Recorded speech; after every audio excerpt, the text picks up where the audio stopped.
Hey, it's Grace here at the WRAL Daily Download. This week, we're revisiting some of your favorite episodes from 2024.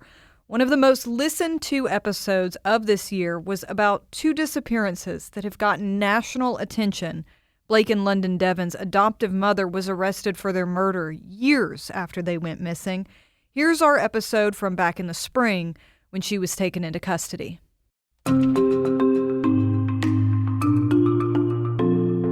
Welcome to the WRAL Daily Download. I'm Grace Holland. An adoptive mother is accused of killing two siblings who have been missing from Fayetteville for years.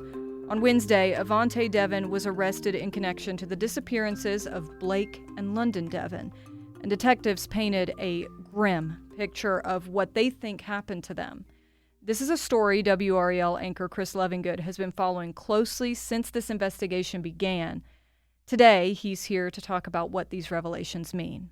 Chris, as I'm talking to you, it is Wednesday, and you're on your way back from this press conference with police in Fayetteville.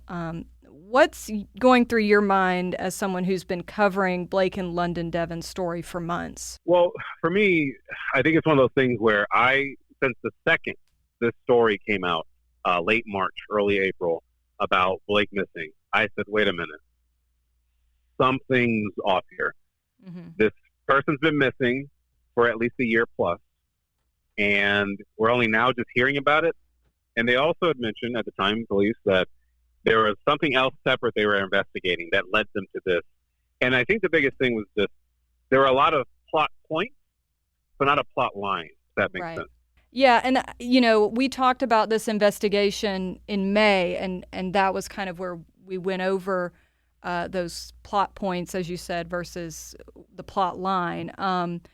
And we actually had that conversation on what would have been Blake's 18th birthday. Can you remind listeners what we knew about the case then and kind of where we were prior to Wednesday?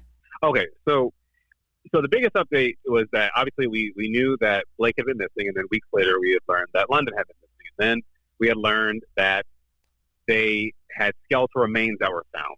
And then they didn't say where these skeletal remains were found. It was very confusing. Again, we kept getting plot points, but not a plot line. And it turns out that investigators were trying to piece together some kind of timeline. That's why they even took to social media and press releases urging people, if you had ever been to the home, maybe you came there for a utility worker call, or maybe you delivered something there. They wanted to know when you were called there, what you did there, etc. And after that point, we were trying to figure out what exactly led them to the investigation to begin with, right? And that's when we eventually learned about these 911 calls that came out, that we learned that London Deven had called police reporting that her son had been missing. I need to file a missing persons report. All right. I was told to call 911. He told me he was going to a Buddhist retreat and never called back. When did you last see him? I believe when I told you during those holiday times, about a year and a half ago. So what holiday times? The last holiday, it was between Thanksgiving and Christmas. Around November, 2023 or 2022? Oh, goodness gracious. 22.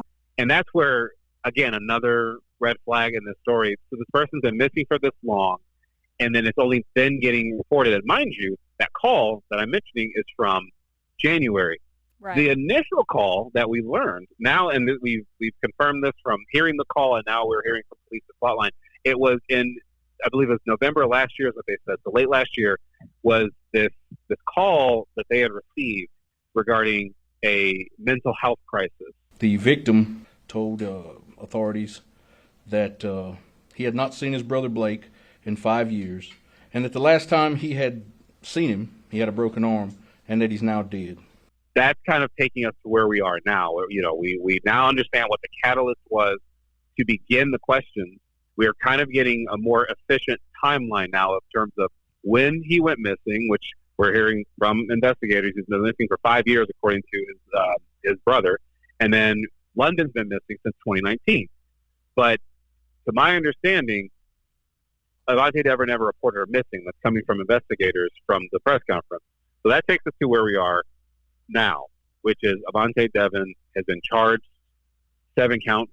She's charged with 2 counts of first-degree murder, 2 counts of felony child abuse, 1 count of kidnapping, 2 counts of concealment of death. She's at the Cumberland County Jail. And when did you first learn about this arrest on Wednesday? And what were the steps you had to go through to get down there to Fayetteville? I just think it's interesting to talk about. You know this, right, Grace? Whenever we make connections with people and we talk with them, and so essentially I've been connecting with a group of individuals who have been basically feeding me tips.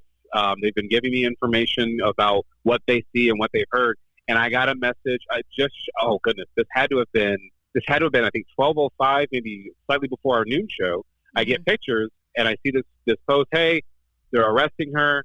I see these pictures, and I reach out to the person who's taking the pictures. They were more than happy to send me videos, and we saw the car get towed away on Berrydale Drive in Fayetteville. We also saw animal control there. They were putting cages in the back. You could hear a meow, so presumably a cat was being taken there. And this is because of connections I had made months ago. And that's also how, at this very moment, I'm able to say that I interviewed. Her name used to go by Cherish Deven, but now she goes by Brianna Morrow. And when I had interviewed her weeks ago, but I couldn't go with that interview at the time because we needed to corroborate the story with investigators what they were saying. But all that connection is because I had been working behind the scenes on this story. But yes, as a journalist, we were like, we want to be able to report something. But our core job, is not to be first. Our core job is to be right and to get the facts, and that is what I have been working to do for weeks. Right. We appreciate your hard work on this, Chris, and I think it just this is a great example of sometimes it might seem like you're not hearing updates on a certain story, but it doesn't mean we're not working on it. It is true, and if I may, because I want to also take exactly what you just said, and I want to apply that to police, because one of the questions I asked during the press conference on Wednesday, as I asked, why is it taking so long to have this arrest finally, right? We had the call that was back in January saying the person was missing. And they said they've been at least missing for a year plus. And I surmise, and this is with anyone who may be listening right now, if you or I had someone that we had guardianship over, we had to watch them, and we didn't report them missing for a year, mm-hmm. I believe that we might be charged with negligence. Now, in the defense of police, I would be very clear that I'm sure that they are in the process of doing what they can behind the scenes. We obviously don't know all the goings-on in their investigation, and so I'm sure there's a reason for it, but we have to ask that question because these are questions that people at home reasonably would be asking themselves. Right, and we all have those questions. We'll be right back. What did we learn in this press conference? Because I was really listening to it. I was kind of shocked by how much they did say today. So, and I want to prepare our listeners because these are very grim details. Yeah. But what we have learned was, as I mentioned before, the kicking off point that we now know was this mental health call. And then that's what led them to hearing about Blake Deven being dead. And that's when they started this whole investigation. And we learned more details about Avante Deven. As detectives began to unravel the facts, we discovered 5 children were adopted by Avante Deven from 3 different North Carolina counties. The 3 boys were biologically related. The 2 girls were also adopted. They were unrelated to each other and also unrelated to the boys. In multiple interviews, information was provided detailing appalling conditions at least 3 of these children apparently grew up in. Avante Deven is said to have kept them in small rooms in complete darkness at times. They were given little or no food and could earn nourishment through by, quote, doing paperwork. That means they had to write hundreds of paragraphs to apologize for behaving. Blake, it was not looking great for him. He had been through mental abuse. They used the word torture, and he was starved. He was starved and he was neglected.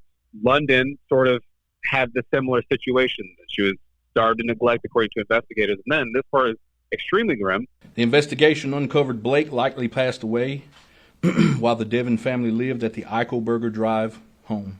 Then Avante developed a plan to hide Blake's remains, and she forced another person in the household to participate. They dismembered him and burned his remains. Interviews uncovered information that a different member of the household had been forced to participate in removing London's body. Additional information led Fayetteville Police Department's detectives to locate a metal burn barrel. When the contents were removed and a methodical process to preserve any evidence inside, partial human remains were found. Due to the condition of the remains and the need to expedite the testing, we sent the remains to a private accredited lab. In the last week, the first round of testings confirmed one set of remains belongs to London Deven. Testing on the second set of human remains is ongoing. How are the biological families of Blake and London reacting to this? Because I know you've been talking to them, throughout some family members. I have, and they're torn up. I mean, they're torn up. Yeah. Great. I talked to the first person I talked to was Felicia Chandler. She is Blake's biological mother, and she's also the mother of two of Blake's biological brothers who were adopted along with him under the Deven household. Just in shock. It just took my breath away. I wasn't expecting to hear about two remains at the time. I really just feel like there's more questions and waiting for more answers, it seems like, with this case. And so think about this, Grace. She already lost her child in one degree because he was removed from the home. And now she's learning about this. Her child's dead.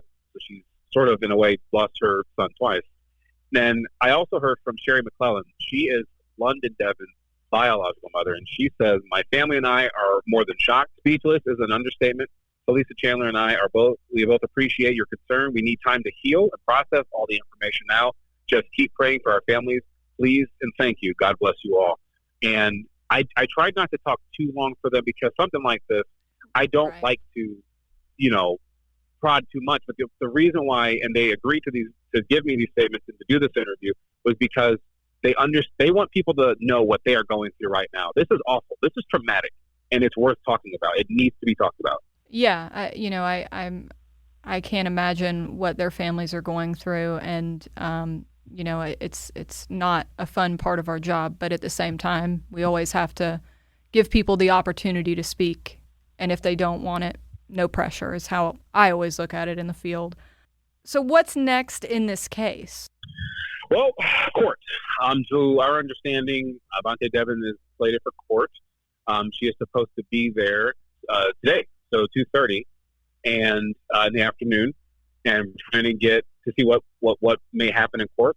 And I will say that the last person listed as Avante Deven's lawyer, I have tried to reach out to them multiple times. Even before this, and then I reached out once after we had seen the police response. And today I was told that that lawyer is currently on medical leave. But then anytime, Grace, I have tried calling to get some kind of statement before, asking, any comments on this, because Avante Deven had not talked to us. We went to her house, no one answered. We were trying to get some kind of statement, so we tried to talk to her lawyer, listed under court records, but we kept being told that anything regarding this case or Avante Deven, the answer would be no comment. All right. Well, we know, Chris, that you're going to continue to ask these hard questions and stay on top of this for us. So thank you so much for taking the time to talk to me. Avante Deven's next court date is set for mid-January 2025. WRAL's Chris Lovingood and I have talked about this case extensively this year. You can find those conversations in our feed. Thank you for listening to the WRAL Daily Download. Another great way to get WRAL news is the Morning Briefing newsletter. That's a daily email with Triangle news, events, and headlines to help you get ready for the day.